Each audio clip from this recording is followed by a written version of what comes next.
கேரளாவில் பாதி விலைக்கு ஸ்கூட்டர்கள் தருவதாக கூறி மோசடி செய்த வழக்கில் அனந்த் கிருஷ்ணன் என்பவர் கைது செய்யப்பட்ட நிலையில் அவர் சுமார் 600 கோடி ரூபாய் முதல் 1000 கோடி ரூபாய் வரை மோசடி செய்திருக்கலாம் என்று தகவல் வெளியாகியுள்ளது.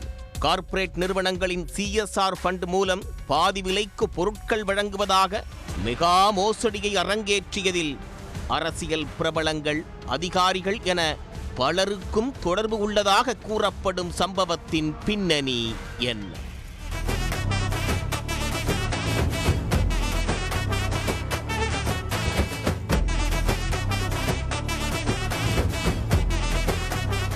கேரள மாநிலம் தொடுபுழாவைச் சேர்ந்தவர் 26 வயது அனந்த் கிருஷ்ணன் 2019ஆம் ஆண்டு தனது வீட்டின் அருகே காளான் சாகுபடி செய்யும் தொழிலை தொடங்கியுள்ளார். அதில் நல்ல லாபம் கிடைக்கவே அதை வைத்து 2020 ஓணம் பண்டிகைக்கு பாதி விலைக்கு மளிகை பொருட்கள் வழங்கும் திட்டத்தை செயல்படுத்தியுள்ளார். 3000 ரூபாய் மதிப்புடைய பொருட்களை பாதி விலைக்கு, அதாவது 1500 ரூபாய்க்கு வழங்குவதாக சமூக வலைதளங்களில் விளம்பரப்படுத்தி மக்களை கவர்ந்துள்ளார். மொத்த விலைக்கு மளிகை பொருட்களை வாங்கும் போது குறைவாக கிடைத்துள்ளது. அதனை பாதி விலைக்கு கொடுப்பதாக மக்களை நம்ப வைத்துள்ளார். அது சக்சஸ் ஆகவே அதே பாணியில் விவசாய கருவிகள், தையல் மிஷின், குடிநீர் சுத்திகரிப்பான், லேப்டாப் போன்றவற்றை பாதி விலைக்கு வழங்கும் திட்டத்தை விளம்பரப்படுத்தினார். குறிப்பிட்ட நபர்களுக்கு அவர் கூறியதைப் போலவே பாதி விலைக்கு பொருட்களை வழங்கியுள்ளார். பாதி விலைக்கு பொருட்களை வழங்கும் நிகழ்ச்சிகளுக்கு அரசியல் கட்சி பிரமுகர்கள், காவல்துறை அதிகாரிகளை சிறப்பு விருந்தினர்களாக அழைத்து உள்ளூர் மக்களின் நம்பிக்கையை பெற்றிருக்கிறார் அனந்த் கிருஷ்ணன். 2022ஆம் ஆண்டு கூட்டுறவு அமைப்பு ஒன்றை தொடங்கிய அவர் பெரும் நிறுவனங்கள் சமூக பணிக்காக வழங்கும் CSR ஃபண்ட் மூலம் ஸ்கூட்டர் மற்றும் லேப்டாப் உள்ளிட்ட எலக்ட்ரானிக் பொருட்களை பாதி விலைக்கு வழங்குவதாக அறிவித்தார். விமன் ஆன் வீல் என்ற பெயரில் பெண்களுக்கு ஸ்கூட்டர்களை வழங்கி அதை வீடியோவாக எடுத்து சமூக வலைதளங்களில் வெளியிட்டு மக்களின் நம்பிக்கையை பெற்றார். பாதி விலை பொருட்களை வாங்க விரும்பும் மக்கள் முன்பணம் செலுத்தி 40 நாட்கள் காத்திருக்க வேண்டும். CSR பணம் வந்ததும் அவர்களுக்கு ஸ்கூட்டர் வழங்கப்படும் என்று கூறியுள்ளார். மக்கள் பணம் செலுத்த வசதியாக எர்ணாகுளம் பணம்பிள்ளி நகரில் தனது தலைமை அலுவலகத்தை திறந்தார். களமச்சேரி, மூவாற்றுப்புழா, பாயிர்பிரா உள்ளிட்ட பகுதிகளிலும் பெரிய அளவில் அலுவலகங்களை திறந்தார். பாயிப்ரா அலுவலகத்தில் மட்டும் 50 ஊழியர்களை பணிக்கு அமர்த்தியதோடு ஒவ்வொரு ஊழியர்களுக்கும் தொடக்கத்திலேயே தலா 30,000 ரூபாய் சம்பளம் வழங்கினார். அது மட்டுமின்றி ஊழியர்கள் தங்குவதற்கு வீடு, இலவச உணவு என சகல வசதிகளையும் செய்து கொடுத்தார். இந்த நிலையில் திடீரென பாதி விலைக்கு பொருட்கள் கொடுப்பதை அவர் நிறுத்திவிட்டார். முன்பணம் கட்டியவர்கள் அனந்த் கிருஷ்ணன் மீது புகார் அளிக்கத் தொடங்கினர். பரவூரைச் சேர்ந்த பிரமிளா என்பவரே முதல் புகாரை அளித்தார். அவரைத் தொடர்ந்து நூற்றுக்கணக்கானவர்கள் அவர் மீது புகார் அளிக்கத் தொடங்கினர்.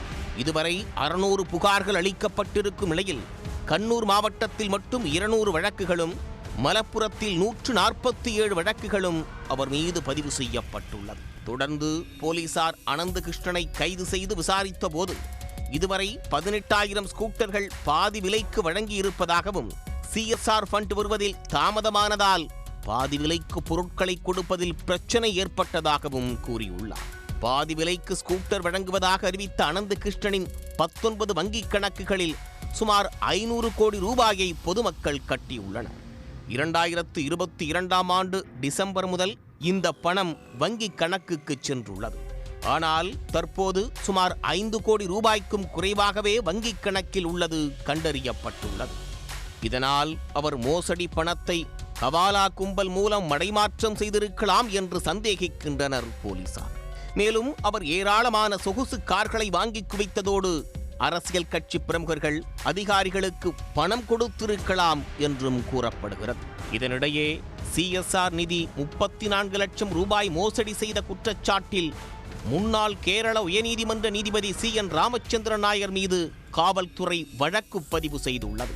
இது தொடர்பாக கேரள மாநிலம் மலப்புரத்தைச் சேர்ந்த டானிமோன் என்பவர் காவல்துறையிடம் புகார் அளித்திருந்தார். மடிக்கணினிகள், இருசக்கர வாகனங்கள், தையல் இயந்திரங்கள் ஆகியவற்றை பாதி விலைக்கு தருவதாக தேசிய தன்னார்வ அமைப்புகள் கூட்டமைப்பின் தலைவர் அனந்தகுமார், ஓய்வு பெற்ற உயர்நீதிமன்ற நீதிபதி CN ராமச்சந்திரன் நாயர், அனந்த் கிருஷ்ணன் ஆகிய 3 பேரும் வாக்குறுதி அளித்ததாக தெரிவித்திருந்தார். இந்த புகாரின் அடிப்படையில் அனந்த் கிருஷ்ணன், அனந்தகுமார், ஓய்வு பெற்ற நீதிபதி ராமச்சந்திரன் நாயர் ஆகியோர் மீது காவல்துறை வழக்கு பதிவு செய்துள்ளது. தன் மீதான குற்றச்சாட்டை மறுத்துள்ள நீதிபதி ராமச்சந்திரன் நாயர், தன்னிடம் முதற்கட்ட விசாரணை எதுவும் நடத்தாமல் வழக்கு பதிவு செய்யப்பட்டிருப்பதாக கூறினார். அந்த அமைப்பின் ஆலோசகராக மட்டுமே தான் இருந்ததாகவும் அதன் செயல்பாடுகளில் எதுவும் பங்களிக்கவில்லை என்றும், கடந்த ஆண்டு ஜூன் மாதம் இந்த முறைகேடு குற்றச்சாட்டுகள் எழுந்தபோதே ஆலோசகர் பொறுப்பிலிருந்து விலகிவிட்டதாகவும் அவர் விளக்கமளித்துள்ளார். கைது செய்யப்பட்ட அனந்த் கிருஷ்ணனை கொச்சியில் உள்ள அவரது வீடு மற்றும் அலுவலகத்திற்கு அழைத்துச் சென்று போலீசார் விசாரணை நடத்தினர். மேலும் அவரது அலுவலகத்தில் இருந்து முக்கிய ஆவணங்களை கைப்பற்றியிருக்கும் கேரள போலீசார் அவரிடம் தொடர்ந்து தீவிர விசாரணை நடத்தி வருகின்றனர். பொதுமக்களிடமிருந்து வாங்கிய சுமார் 1000 கோடி ரூபாய் பணத்தில் வாங்கியுள்ள பங்களாக்கள், அடுக்குமாடி குடியிருப்புகள், கார்கள் உள்ளிட்டவற்றை பறிமுதல் செய்யும் நடவடிக்கையிலும் இறங்கியுள்ளனர். 26 வயதே ஆன இளைஞர் ஒருவர் பாதி விலைக்கு ஸ்கூட்டர் தருவதாக கேரள மக்களை நம்ப வைத்து 1000 கோடி ரூபாய் அளவுக்கு மோசடியை அரங்கேற்றிய சம்பவம் பெரும் பரபரப்பை ஏற்படுத்தியுள்ளது. உடனுக்குடன் செய்திகளை தெரிந்து கொள்ள சன் நியூஸ் பெல் ஐகானை கிளிக் பண்ணுங்க.